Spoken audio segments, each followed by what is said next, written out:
How y'all doing? How y'all doing? This is Alvin from Trying Success on the Old Fashioned Health Network. Good health inside and out. Y'all, I just want to tell y'all a little bit. The guy I have on my show today, Dion might not remember me, but I've watched you do what you do when it comes to providing food for the people on the south side of Chicago, trying to make a difference. And when I would see you on social media, it's like, I want to interview this guy so bad. I want to interview this guy so bad because I'm happy for what you do, and whatever I could do to support, I'm definitely on board for doing. So y'all, I don't want to hold, I just want to get this thing started. This is Dion. Definitely. Dion from Chicago, and you call it Dion Chicago Dream, right? Is that what you Yep, okay. Dion Chicago Dream. Man, welcome to Trying Success. Tell the people a little bit about yourself, man. Oh, no, definitely. Dion, the executive director and founder of Dion Chicago Dream. We're a nonprofit out of the south side of Chicago, but we're focused, wherever food insecurity exists. And, we fight food insecurity, and we have a little fun while we're doing it. How long you been doing this, man? The nonprofit, we are about 18 months old. Wow. So how long? Were you doing it before you formed the nonprofit? Not at all. Started with my nonprofit. Wow. So tell me, how does it work? Because when I see it on social media, all I see is like, is this like a pantry or a refrigerator or something? That's yeah. So that's Project Dream Fridge. So we have a community fridge. Pretty much what happened in the pandemic was the idea of the community fridge grew in popularity because of the pandemic. So this is something that has been, popular in the UK. Mm-hmm. A fridge where you give a little, get a little. Mm-hmm. And, the pandemic, it kind of grew in popularity here in the States, in New York, of course, Chicago, LA, all over the country. Mm-hmm. And so concurrently, as we're starting our nonprofit over here, we needed something to kind of be known for. Mm-hmm. And the fridge, as soon as I saw the idea, I said, we got to do that.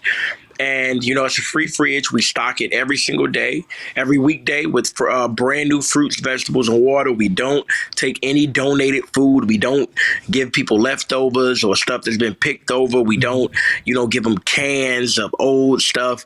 And, instead of give a little, get a little, they just get a little, because we come back every single day and we stock the fridge with everything brand new. And I think that's important when we're talking about stabilizing quality and stabilizing access. So that's when you're talking about our fridge, that is, Project Dream Fridge. And then, we also have Dream Deliveries as well. Okay. So you deliver food as well? Oh, yeah. So we actually have a 8 to 10 pound box. It's kind of like HelloFresh, but it's actually fresher. We have a wholesale contract with the wholesale distributor and grocer. And, we actually have this 8 to 10 pound box of brand new fruits and vegetables that are delivered by my delivery crew, paid employees in the vehicle that we own, produce that we pay for. And we deliver it to 150 households right now, 150 households per week in a 60-mile radius, so about 3,500 pounds, and we're going to be scaling up to about 250 homes per week in about 3 weeks. Man, so how do you pick the people that need the food for these homes? How do you identify the homes that need? I don't know. We do touch points. We do bi-weekly canvassing of the neighborhoods, because we know that if we just put it on the website, the people who lack consistent broadband access and the older demographic will miss out. So no, we hit the pavement. That's what we got to do. We got to let these people know that they're seen, that they're loved, that they're heard. So we go out to them. So where did this passion come from, man? Where did this passion come from? You're in Chicago, on the south side of Chicago, feeding people. Yeah. I mean, the passion is just, first and foremost, me growing up and not feeling like I mattered. You know what I mean? Like when you grow up and for most of your life, you feel like, you don't matter because you don't have money, or you don't matter because you don't have this or a college degree and all of this stuff. So, that passion to just, be doing what I'm meant to do. I've always loved helping people. And, I've always been able to, stand in who I am. And now, from that, that the passion is also just, the ability to see beyond what's in front of me. You know what I mean? So I love what I do, but this is why I'm here on earth. You know what I mean? So it's easy to me. And, I know people can see the passion in you, because every time you always doing your own promotions all the Of time. course. Of course. And Dion sets his stuff up, and then he will run in front of the refrigerator like, okay, this is what we're doing today. And it just is so authentic, man. And I really, really am just like really proud to see you do what you do. Of course, I appreciate that, man. I didn't have the pleasure of meeting you when I was living in Chicago, but when I'm back in Chicago, I will be looking for you. I will definitely. Hey, look, man, everybody in the country and the world, that y'all know where I'm at. You know, it's not hard to find me. I'm everywhere. Every day, as an organization, we update Facebook, LinkedIn, Twitter, TikTok, and Instagram. You know what I mean? And so, you know, that's the thing. We have to tell our own story. And when it comes to, you know, getting funding, and when it comes to brand relationships, like, no, we go do that ourselves, because we need the people to see, you know, what we're providing and how we're approaching it, so that they'll never ever wonder, you know, what is this guy doing today? Now y'all gonna know. So our name could be good in every hood, you know. So how many people do you have working with you? Go ahead. Oh, go ahead. No. How many people you have working? Oh yeah. So right now, I'm not paid. I'm not a paid employee yet, but I pay because I want to pay my delivery crew. So I have a delivery driver and a delivery assistant and a program manager. So I have 3 people working for me. I saw your interview on Ellen. Yeah. And I said, he gonna pass out. It's like, oh yeah, facts. Like that's not even. I damn near had a stroke right there. Like for real. Like I had to let it out, because it was like I'm trying to be cool when this ain't like, this is like a bucket list thing. So like, I had to like, you know, let it out. After I let it out, you know, like I was able to like appreciate the moment, and it was fantastic. Wow. So do Ellen keep up with you all from time to time? I mean, I check in with them from time to time again, but you know what I mean? Like, look, just like they're busy, you know, I'm busy too. You know, this work is a daily thing. So, you know, I don't focus so much on a lot of the external noise, you know what I mean? And I'm not calling them noise. I'm just saying, when it comes to feeding people, that's what we do, and that's what I focus on. So do you have like any churches or anything that work with you? I mean, not we've run a couple pilot programs with a few churches, but like we do this ourselves. You know what I mean? Self-funded. You know what I mean?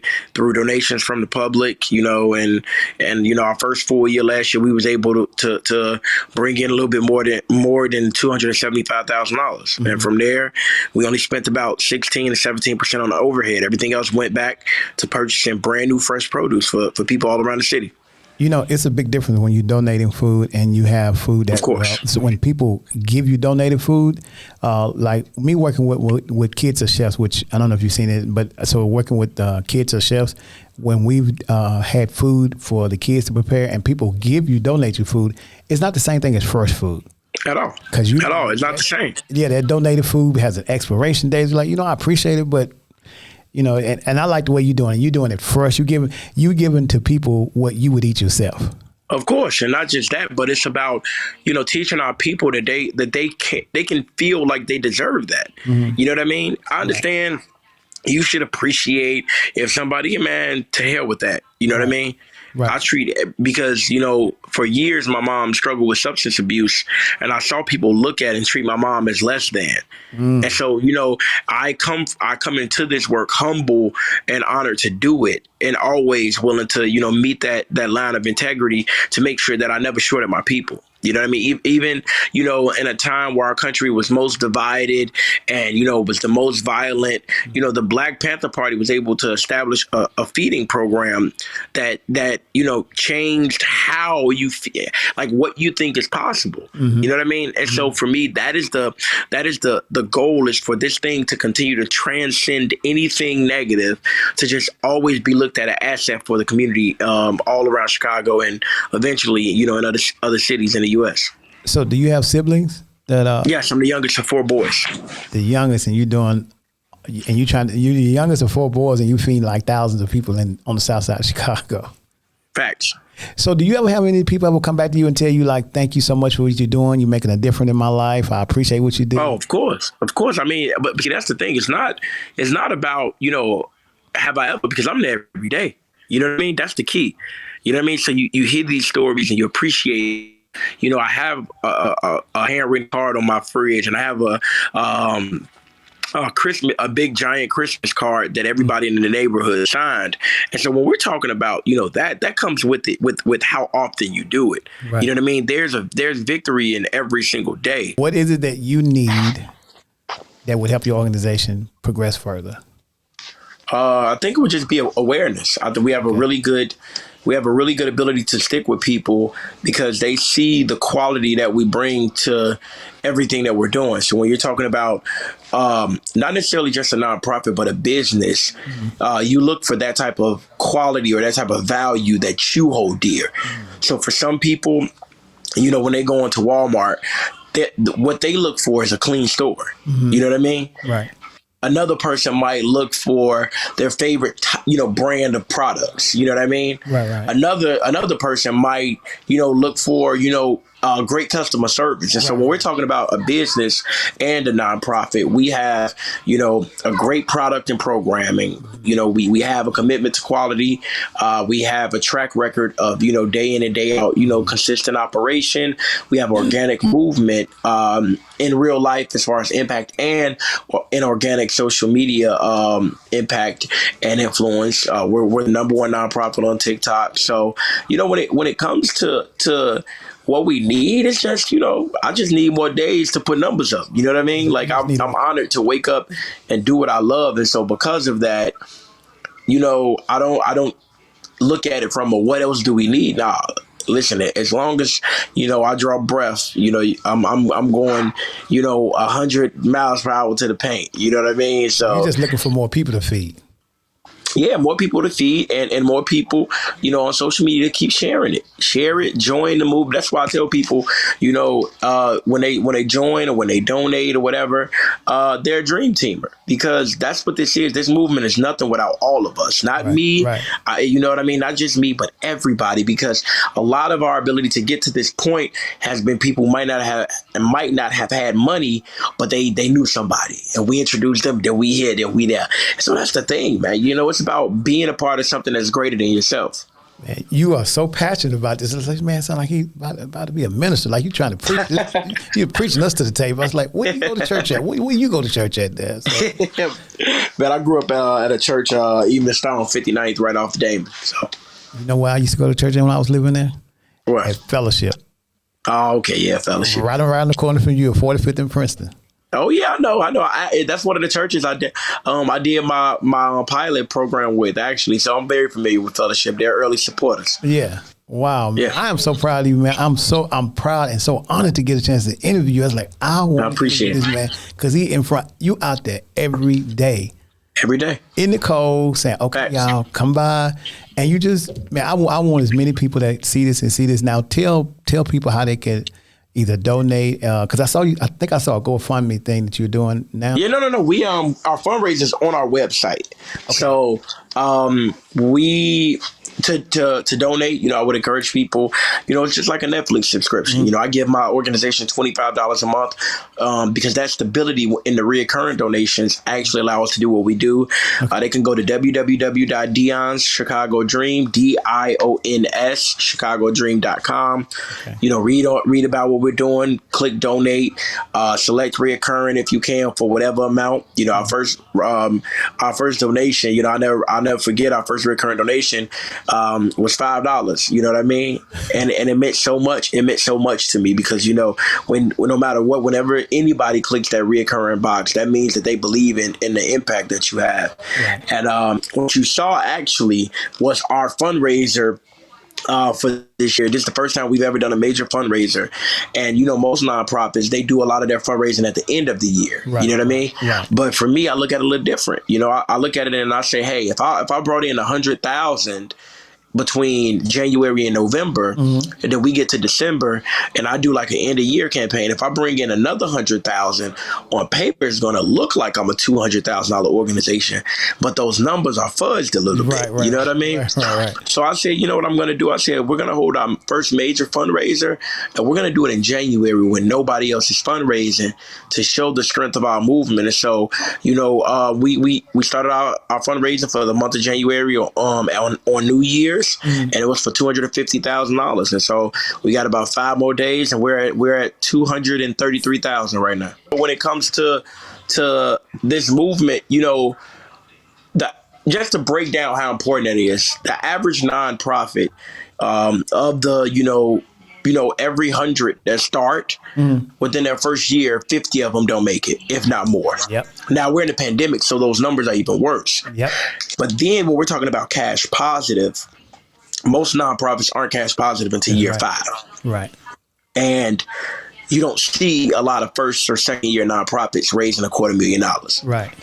But I did that because I wanted to show, a lot of times when it comes to big donors and things like that, they don't know the difference between, the leaders who are supported and loved by the communities versus other people who have just been doing it longer. Right. You know what I mean? And so I just said, nah, man, it's really important for us to understand that we're doing this and we're not stopping. We're not happy to be here. Every day we got to go out and show these residents all around the city that we love them, that we care about them, and that their health is very important to us. And so, for me, I'm just I'm thankful because to have purpose unfulfilled is a very, very empty feeling. But to actually wake up and know exactly where my true north is, and to know, where my heart and my passion and my desire and my hard work, all of that can go towards building up one thing. It's phenomenal. You know what I mean? So I wouldn't just say it saved my life, but it gave me the ability to live. And so, I'm honored to do this every day. I always say this, it's better, and we've both been taught this, it's better to be a blessing than to just be blessed. It's better to give. That's what keeps me going, is seeing somebody else happy about what I've done for them or can do. Of course. And I mean, even if you look at, what I posted today, I said, we have to create the environment that we want to live in. You know what I mean? And so when we're talking about that, that's including a blessing. You know what I mean? Right. We have to make sure that those hugs that we want to see more of, we give them. Right. You know what I mean? Those smiles that we want to see more, we create them. And so, that's absolutely right.